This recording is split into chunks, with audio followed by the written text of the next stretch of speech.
Halo teman-teman, kembali lagi bersama saya Sela di channel YouTube Belajar Arsitektur. Teman-teman pernah mendengar arsitek bernama Kamal Ismail?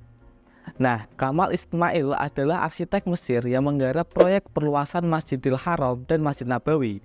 Kamal Ismail lahir pada tanggal 13 September 1908. Selama menempuh studi di bidang arsitektur Islam, Kamal Ismail adalah seorang jenius yang selalu menjadi lulusan termuda di angkatannya. Oh iya, sebelum kita bahas lebih lanjut, buat teman-teman yang belum subscribe channel ini, yuk subscribe dan jangan lupa nyalakan lonceng notifikasinya agar tidak ketinggalan video terbaru dari kami. Nah, setelah proyek perluasan dan penggantian lantai marmer putih dan dinding di Masjidil Haram selesai pada abad ke-14, lalu 15 tahun kemudian, Kamal Ismail dihubungi oleh pemerintah Arab Saudi yang memintanya menggarap proyek perluasan Masjid Nabawi.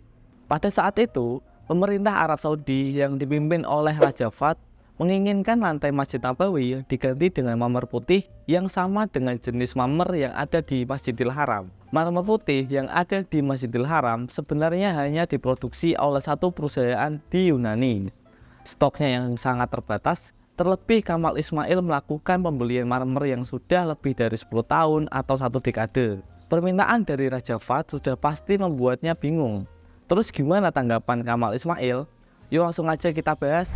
Meskipun mendapatkan marmer putih saja sangatlah sulit, namun akhirnya Kamal Ismail menerima permintaan Raja Fahd untuk memimpin dan menjalankan proyek perluasan Masjid Nabawi.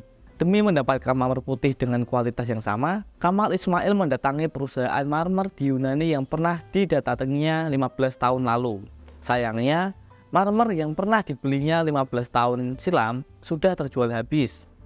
Dengan sedikit kecewa, Kamal Ismail meninggalkan perusahaan. Saat akan meninggalkan kantor, Kamal Ismail bertemu dengan sekretaris perusahaan dan tanpa pikir panjang, ia memintanya memberitahu keberadaan pembeli terakhir yang membeli marmer putih yang sama dengannya. Lalu, sekretaris itu mengatakan sulit mencari data pembeli yang transaksinya sudah dilakukan lebih dari satu dekade. Tapi, keesokan harinya, Kamal Ismail mendapatkan telepon dari sekretaris perusahaan marmer. Ia mengatakan telah menemukan alamat pembeli terakhir yang pernah membeli marmer putih yang sama dengannya. Mengetahui hal tersebut, Kamal Ismail langsung bergegas menuju alamat tersebut. Ajaibnya, pembeli itu adalah perusahaan asal Arab Saudi. Saat tiba di perusahaan, Kamal Ismail mengutarakan niat kedatangannya dan menanyakan secara sopan keberadaan marmer yang pernah dibeli perusahaan 15 tahun yang lalu. Direktur perusahaan mengaku tidak mengetahui keberadaan marmer tersebut.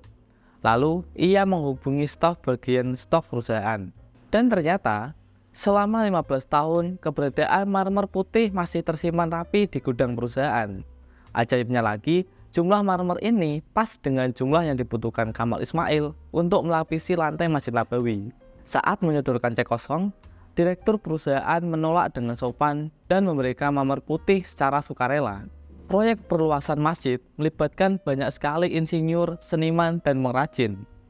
Sebagai kepala proyek, Kamal Ismail dikagumi oleh arsitek muda bernama Mahmud Bodoras yang dipercaya untuk mendesain 27 kubah lipat yang masing-masing punya berat 80 ton. Mahmud Bodoras adalah pendiri perusahaan SLRAS yang berfokus pada bangunan ringan dan kuat, mengikuti konstruksi ringan ala Frey Otto Warburg, pemegang penghargaan Pritzker Jerman kedua. Perusahaan miliknya juga berhasil menyelesaikan proyek payung lipat di Masjid Nabawi.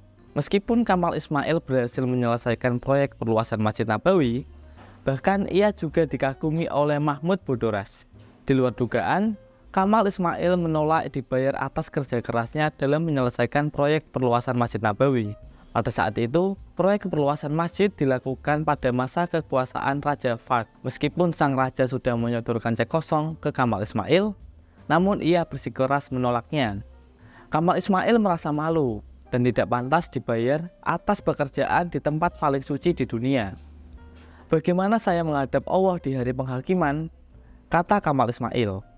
Nah, jadi itu alasan Kamal Ismail tidak mau dibayar meskipun ia telah berusaha keras menyelesaikan pekerjaannya dengan sempurna. Dari kisah Kamal Ismail, kita belajar mengenai banyak hal seperti profesionalitas, tanggung jawab, kerja kerasnya sebagai seorang arsitek, serta pengabdian dan keimanannya yang kuat.